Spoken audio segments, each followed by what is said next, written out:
Hi friends, అలీబండి noodles మన కస్టమర్లందరికీ మేము already chicken cut చేసి కోటింగ్ ఎలా చేస్తున్నాం అంటే కారం, మసాలా, కార్న్‌ఫ్లవర్, మైదా, తర్వాత సాల్ట్.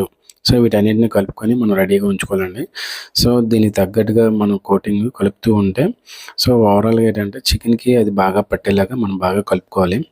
సో ఎప్పుడైతే కలుపుకొని పక్కన నానబెట్టి ఉంచుకుంటామో సో ఆయిల్ ప్యాకెట్లు దానికి ఎంతైతే అవసరమో దానికి తగ్గట్టుగా మనం నేను 4 కేజీలు వేస్తున్నానండి. దానికి తగ్గట్టుగా నేను 2 ఆయిల్ ప్యాకెట్లు వేసాననమాట. సో నా అంచనాకనమాట. మేమెప్పుడు మా షాప్‌లో ఇలాగ మెయింటైన్ చేస్తాం. అదేవిధంగా ఆ ఆయిల్ బాగా మరుగుతుందో లేదో చూసుకొని కాకొచ్చినంత వరకు దాన్ని మరగబెట్టాలి బాగాన. అలా మరగబెడితే ఏంటంటే చికెన్ అనేది జ్యూసీగా ఉడుకుతదనమాట బాగాన. చూసారు కదా! మనం వేయగానే ఎంత పక్కన బబుల్‌లాగా వస్తుంది. సో అలాగా చికెన్ మొత్తం అలా ఆయిల్‌లో మొత్తం అంతా యేసుకొని దానికేంటంటే హాఫ్ బాయిల్ అనమాట. అంటే 100% కాకుండా ఒక 80% బాయిల్ అయ్యేలాగా మనం దించుకోవాలనమాట. సో మా షాప్‌లో అయితే మేము ఇలా చికెన్ కోటింగ్ యేస్తాం. Thank you friends.